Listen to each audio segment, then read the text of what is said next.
Hi, it's Mrs. Ferris and Bernard from Wood Library, and we're here with some really good bedtime stories for you tonight. So let's get started. The first one is called The Big Book Adventure. This is written by Emily Ford and illustrated by Tim Warnes, and it's published by Silver Dolphin Books. That's a new one, I think. And it looks like here's a sign on the door that says Book Club. Open. "You'll never guess where I've been," said Pig, "or who I've met, or what I've seen. Shall I tell you?" "Oh, yes, please," said Ma. "Well, first I found a little door right there on a tree. I stepped inside and made some friends and joined them all for tea. Next, I met a mermaid, and we both went for a swim. Then she sat and brushed her hair while I listened to her sing. Then off to Gran's went Red and I. She wore her bright red hood. I'm sure I saw a bushy tail as we ran through the wood. After that, I found some gold on an island out at sea. A chest of gleaming coins and jewels, all waiting there for me. "Well," said Ma, "you'll never guess where I have been, or who I've met, or what I've seen. Shall I tell you?" "Yes, please." "Well, first I met a fairy who cast a special spell. This tiny fairy flicked her wand, and now I can fly as well. Then I built a giant rocket and flew out to outer space. I joined in the galactic race and finished in first place." Cool. "And after lunch, a dragon came and took me for a spin. He liked to roar and breathe hot flames, but I'm not afraid of him." Then walking home, I saw a house and stopped there for a snack. But the bears who lived there seemed quite mad, so I won't be going back. Then suddenly a carpet came. I've never been so high. And you were with me by my side as the stars lit up the sky. Your day sounds amazing. And your day sounds great too. I'd love to see the things you've seen. Then I know what we should do. You lend your books to me, and I'll lend mine to you. Now we're happy as can be. So let's go read beneath our tree. And you know, sometimes that is really fun. If you find a book that you like, share it with a friend, or maybe read it together. Well, should we do a finger play? Let's see. I'm not sure which one goes with our story.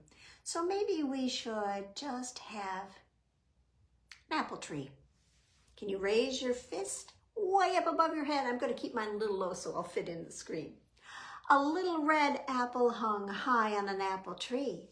I looked up at it, and it looked down at me. Come down, I called. And what do you suppose? Why, that little red apple hit me right on the nose. Well, I like apples. And you know what else I like to eat? I like green beans. But this is a story about a little girl who does not like green beans at all. It's called How Martha Saved Her Parents from Green Beans. It's written by David LaRochelle and illustrated by Mark Fearing. I don't know if you can see those green beans. They look like bandits, don't they?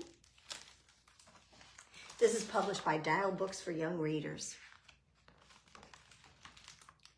Every Tuesday evening, Martha's family had green beans for dinner. And every Tuesday night, Martha was left alone at the table, staring at a plate of green beans that she wouldn't eat. "Green beans are good for you," said her mother. "Green beans will make you big and strong," said her father. "They're both wrong," thought Martha. "Green beans are bad, very bad." But even Martha did not know how bad green beans could be, not until the day that a gang of mean green beans swaggered into town. These beans had black, beady eyes and long, curly mustaches. They wore tall cowboy hats and sharp, pointy boots. They chased old ladies up and down the street. They threw rotten tomatoes at the teachers. They stormed into restaurants and tossed the cooks right into the garbage cans. And anyone who ever said, "Eat your green beans," was in big trouble. Do you know anybody in this story who said, "Eat your green beans"? Martha's parents. Martha's parents were reading in the den when the beans barged into the house. The bad beans jumped on top of the furniture. They tied her parents with long, leafy vines, and they whooped and hollered and made rude noises. Martha was in the kitchen, staring at a plate of cold beans. When she heard the ruckus, she ran into the den. It was empty. The front door was open, and a note was tacked on the wall that said, "We have taken your parents," and it was signed, "The Beans." No more parents meant no more nagging to clean up her room. No more parents meant no more going to bed when she wasn't sleepy. And no more parents meant no more green beans for dinner, ever. "Hooray!" shouted Martha. She threw her plate of cold green beans right out the window, and then she grabbed a box of cookies and settled down to watch her favorite movies long past her bedtime. Martha was happy, but not really. She missed her parents, and she wanted them back. By morning, she knew what she had to do. She marched out of the house and followed the trail of leaves that led her to a cave, and outside the cave she saw her mother and father tied to a rock. They were surrounded by hundreds of green beans, laughing, dancing, and singing off-key. "Give me back my parents," shouted Martha. The beans didn't even look at her. "Untie them right now," she said, but the beans only snickered. "Let my parents go or I will..." "Or you will what?" said the beans. "Or I will eat you," said Martha.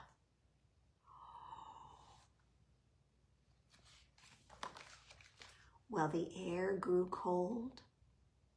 The singing and dancing stopped. The leader of the beans stepped forward and spat on the ground. "You will not eat us," he said with an evil sneer. "You have never eaten a green bean in your life." And he took a step closer to Martha, and then another, and another. And with every step, the beans seemed to grow larger. He climbed onto a rock and looked Martha in the eyes. "You are too much of a coward to eat a green bean," he said. Martha's legs felt like melting butter. She wanted to run home and hide beneath her bed, but she pinched her nose, opened her mouth, and swallowed that bean in one big Gulp. The other beans gasped. And then Martha ate those beans too. And when she untied her parents, they hugged her and kissed her and told her that she was very brave. Look who else is eating the beans.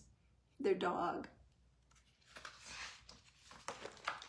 And from that day on, Martha's family never had green beans for dinner again. Instead, they had broccoli or corn on the cob or a nice leafy salad. Everyone knows there's nothing bad about a nice leafy salad. Or is there?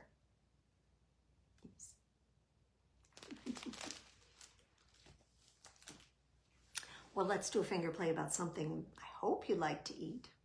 Although they're not probably the most wonderful thing to eat, but we all like to eat hot dogs, right? I've got 5 little hot dogs that are cooking in the pan. The grease got hot and one went bam. So 4 little hot dogs are cooking in the pan. The grease got hot and one went bam. 3 little hot dogs are cooking in the pan. The grease got hot and one went bam. 2 little hot dogs are cooking in the pan. The grease got hot and one went bam. 1 little hot dog is cooking in the pan. The grease got hot and the one went bam. So that means no little hot dogs are cooking in the pan. The grease got hot and the pan went bam. Well, we're going to have another story down on the farm. Not in the garden, though. Probably in the barn. This is called A Crow of His Own. It's written by Dowd Lambert and illustrated by David Hyde Costello. You like that rooster? And it's published by Charlesbridge. When Larry was called off to new opportunities, Larry was the rooster that lived on that farm, Sunrise Farm suddenly found itself without its prime rooster. The animals overslept and no one knew what to do. Not to worry, soothed Farmer Jay. We have a plan, said Farmer Kevin. Well, their plan turned out to be a scrawny little guy named Clyde. Well, hello there, neighbors, he stammered.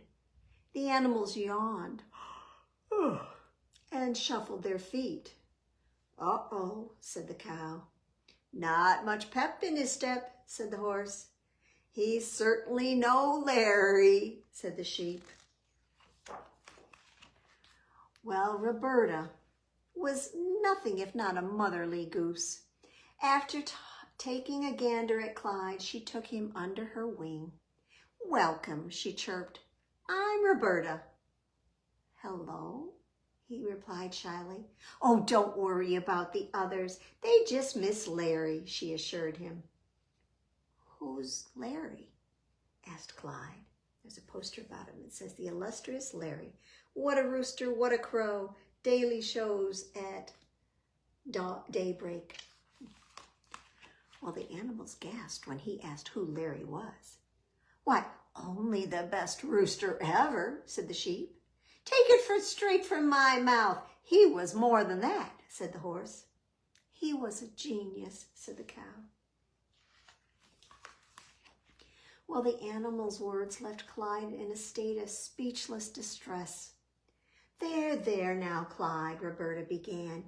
Larry wasn't a genius. He just made quite a show of it. A show, huh? Clyde mused. Why, thanks, Ruby. You're the best. It's Roberta, she sighed. Well, Clyde spent the whole day gathering props, designing his costume, and choreographing a sublime two-step.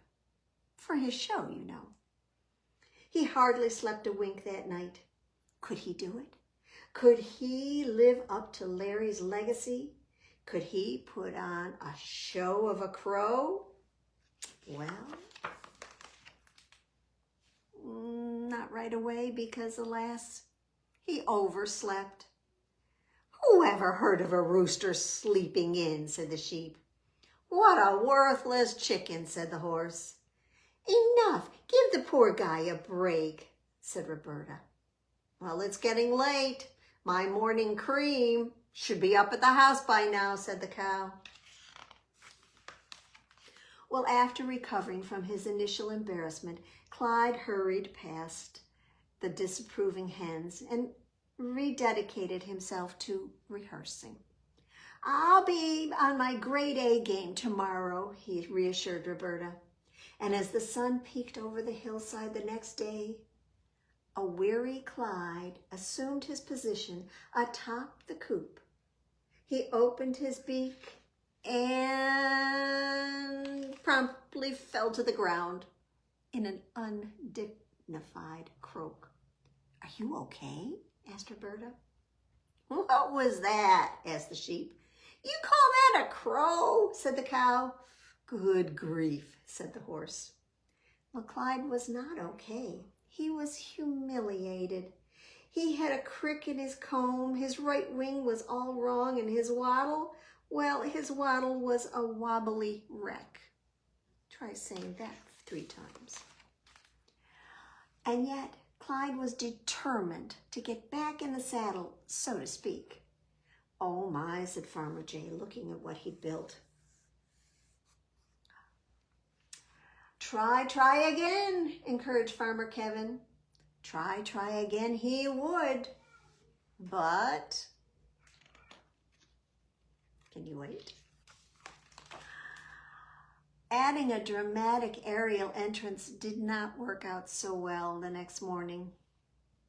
No, not at all. He wound up over here. Can you see him? Oh dear. And as the animals trudged away, disgruntled and dismayed, Roberta stayed behind with Clyde. Let's go count ourselves back to sleep, said the sheep. I think my milk is utterly curdled, said the cow. It's taking all my horsepower not to say something foul about that bird, said the horse. They were not being very kind or forgiving. I'll never be a showman like Larry, lamented Clyde. And even though she was a goose, Roberta clucked with pity. Oh, Clyde, she implored, forget about Larry. Just crow your own crow. Crow my own crow, huh? He snuffled. Oh, what about the show? No lights? No costumes? Oh, definitely forget about those, Roberta advised. Even the mustache. Do you see he had a mustache? Oh, silly. Save it for special occasions, she answered. Would you like to listen to me practice? He asked. I'd be honored, Roberta answered. And the next morning, said Clyde. Can you say it with me? Cock-a-doodle-doo! He did it. Is that Clyde? Asked the farmers. It's not so much like crowing, but more crooning, said the horse. Why, with a little warble at the beginning and a crescendo on the doodle, and oh, that raspy growl in the middle of the doo. It's enough to give you goosebumps, proclaimed Roberta. And with that, Clyde took a deep breath, gave a shake of his comb, and called out another crow of his own. And Roberta said, I knew you could do it, Clyde. And he did. And that's pretty good advice. Do what's good for you, what's natural for you. Don't try to do what everybody else does, because it may not work for you. But can you shake, shake, shake your sillies out, shake, shake, shake your sillies out, shake, shake, Shake your sillies out and wiggle your waggles away. And can you clap, clap, clap your crazies out? Clap, clap, clap your crazies out. Clap, clap, clap your crazies out and wiggle your waggles away. Can you stretch, stretch, stretch your stretchies out? Stretch, stretch, stretch your stretchies out. Stretch, stretch, stretch your stretchies out and wiggle your waggles away. Time to stand up. Can you jump, jump, jump your jiggles out? Jump, jump, jump your jiggles out. Jump, jump, jump your jiggles out and wiggle your waggles away. Can you yawn? Yawn your sleepies out, yawn. Yawn your sleepies out, yawn. Yawn your sleepies out and wiggle your waggles away. Yes, can you shake, shake, shake your sillies out? Shake, shake, shake your sillies out. Shake, shake, shake your sillies out and wiggle your waggles away. Well, our next story is also about somebody who needs to make some noise, or wants to make some noise. This is called The Big Angry Roar. This is written and illustrated by Jonny Lambert. And it's published by Tiger Tales. Although I have to let you know, these are lions. As the pride patrolled, the lion cubs squabbled. First a push, then a tumble, followed by a big ow! Oh, stop it, you two. Cub, don't hurt your sister. You're old enough to know better. But she started it, snapped Cub, and off he stomped. I am so angry, scowled Cub. I think I might burst. Well, bursting won't help, giggled the canoe. And it's terribly messy, Zebra snickered. Cub, you need to know how to let your anger out. When we're angry, we stamp. Can you stamp your feet? And stomp, said Zebra. Can you stomp your feet? It's about the same as a stamp. So Cub stamped and stomped up and down. Ouch! That hurt, he angrily yelped. I stamped on a stone. Stomping doesn't work for me. Well, nursing a sore paw, Cub stormed off. I'm really angry now, he shouted, and he huffed and puffed and grumped. Oh, stop your huffing and puffing, snorted Rhino. You should do what we do, said Hippo. When we're angry, we bash and crash, splatter and splash. So Cub charged up and down. Ooh, yuck! Now I'm smelly, he cried. Crashing and splashing is just silly. Well, sulking and stinky, Cub clomped on and walked right into Elephant's bottom. Hey, you're in my way, shouted Cub. Mm-mm, trumpeted Elephant angrily. Roar, growled Cub.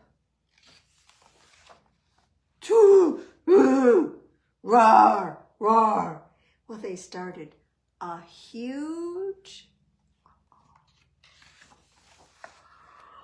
stampede.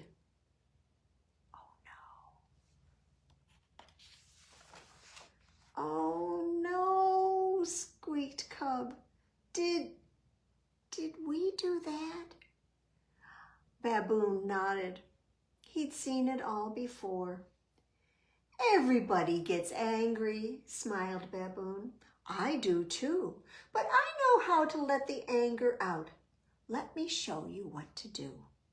First, breathe deeply in and out slowly to the count of 10.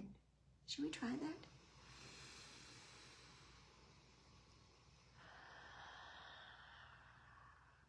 Did you count to 10? And then make a bunch of funny faces. Can you make some funny faces? Look at them. And then start all over again. Breathe in and out to a count of 10. And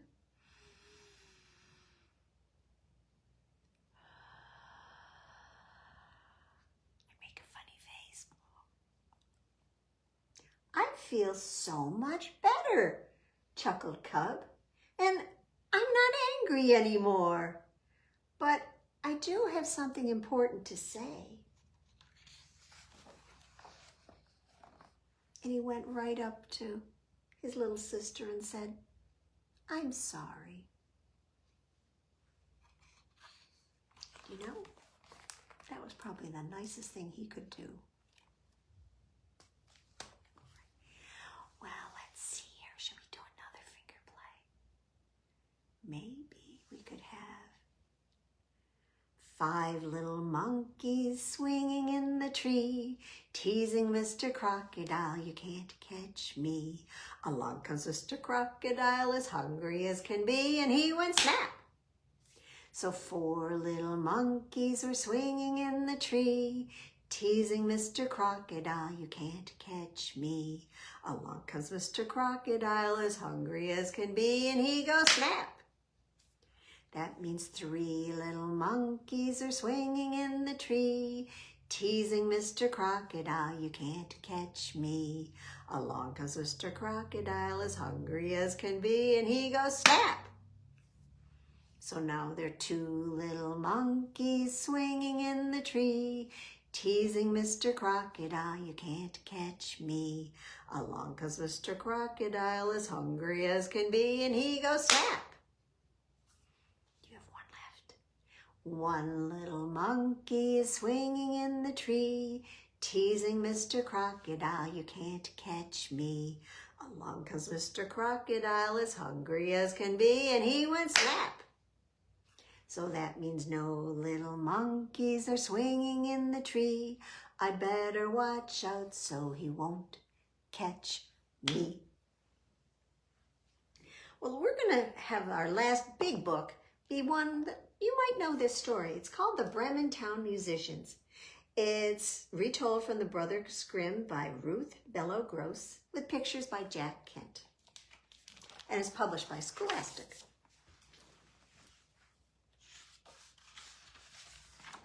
There once was a donkey who was getting old. And one day he heard his master say, that donkey is too old to work, so why should I feed him? Well, if he won't feed me, thought the donkey, I will run away. Maybe I can't work for him anymore, but I'm good at music. I will go to Bremen-town and be a musician there. So the donkey set out for Bremen-town. On the way, he met a dog. Oh, what's wrong, dog? Asked the donkey. You are out of breath. I'm getting too old to hunt, said the dog, and I heard my master say he wanted to kill me, so I ran away. But what shall I do now? I know what, said the donkey. I'm going to Bremen-town to make a little music. I can bray, and you can bark. Come with me to Bremen-town, and we'll be musicians there. So off they went to Bremen-town. Soon they met a cat. What's wrong? Asked the donkey. You look as sad as a rainy day. Why should I look happy? Said the cat. I'm getting too old to run after mice, and I heard my mistress say she was going to drown me, so I ran away. But what shall I do now? Why, you are good at night singing, said the donkey. Come with us to Bremen-town. We'll be musicians there. So off the 3 went to Bremen-town. And soon they met a rooster. What's wrong with you? Asked the donkey. The way you crow, oh, it makes me cry. I'm crowing while I can, said the rooster. I heard my mistress say she was going to cut off my head and put me in the soup. Oh, but But you have a very fine voice, said the donkey. Come with us. Come with us to Bremen-town, and we'll be musicians there. So off they went, the donkey, the dog, the cat, and the rooster. Now at night they came to a forest, and it was dark, and they were ready to go to sleep. The rooster looked around and said, I see a light. There must be a house near here. A house, said the donkey. Let's go. So off they went. Now before long they came to the house, and the donkey looked in the window. What do you see? Asked the rooster. What do I see? Said the donkey. I see a table full of good things to eat, and I see robbers at that table. They are eating and having a good time. Oh, I'd like some of that food, said the rooster. So would I, said the dog. But how can we get rid of the robbers? Let's all think, said the donkey. So they all thought hard, and soon they were ready. All together now, said the donkey. 1, 2, 3. Hee-haw, bow-wow, meow, cock-a-doodle-doo. They sang. And then they came crashing through the window. And the robbers ran away. The 4 friends ate and ate. Oh, they were so hungry. And then they put out the lights and went to sleep. The rooster was above the door. The dog was behind the door. The cat was near the fire. And the donkey, why, he was just outside. Well, the robbers were hiding in the forest all this time. Why did we run away? They said. There's nothing to be afraid of. But they sent 1 robber back just to make sure. So the robber went into the house. He saw the cat's eyes shining in the dark. Ah, said the robber, I see that there are still some coals burning in the fireplace. I will use them to light my candle. Well, the robber went right up to the cat, but the cat spit at him, and she scratched his face. Help, help, cried the robber, and he ran to the door. But the dog jumped out from behind the door and bit the robber's leg. Help, help, said the robber as he ran outside. The donkey woke up and gave the robber a good, hard kick. Help, help, cried the robber, and the noise woke the rooster up. Cock-a-doodle-doo, cock-a-doodle-doo, he cried. And the robber ran away from the house as fast as he could, crying, help, help, help. What happened? Asked the other robbers. Oh, he said, a horrible witch spit at me, and then she scratched my face with her sharp nails. And then a monster near the door stabbed my leg with a knife. And then a giant hit me with a club, and a ghost screamed at me. Cook him in a stew! Cook him in a stew! Well, the robbers never went back to that house again. But the donkey and the dog and the cat and the rooster, well, they liked the house so much, and they liked each other so much, that they stayed forever. And they never went to Bremen-town to be musicians there. And I'd like to say they lived happily ever after.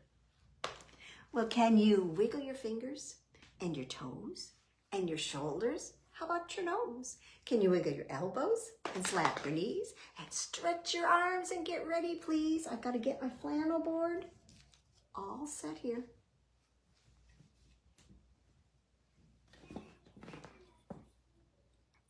I'm going to set it right here on the table. I hope you'll be able to see it. I think I'll hold it up a little higher. And this is a story about Mrs. Pirate. And you might be able to tell where she's going because of her cart. She was going shopping. Well, Mrs. Pirate went shopping, and she bought an apple pie and a patch for her eye, a bar of soap, and a telescope. an onion, a carrot. I think the onion may have been under that pet. There. It's right there, under the telescope. And a carrot. And a red and green parrot. Underwear made to measure. And a chest full of treasure. Buttons for her coat.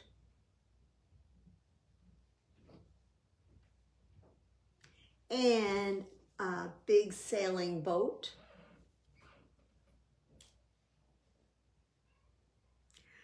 A box full of tea. And some sea. I guess you can get almost anything at Workman's. All right, so let's finish up with our Sandra Boynton book, and we're going to go deep in the jungle for a jungle night. Well, it's nighttime in the jungle. The moon will surely rise. All the animals are sleeping with whisperings and sighs. Listen to the tiger, zee-zoo-ha. Listen to the cheetah, chee-chee-ta. Can you hear the crocodile? Snorkel-oo, snorkel-oo. And all the little monkeys, chatter-choo, chatter-choo. We grunt, go the Red River hogs. Rop, roppet, go the green jungle frogs. The dazzling bird makes a long, quiet coo. And the great big gorilla goes hee hoo hoo hoo. But sometime after midnight, the elephant goes snore.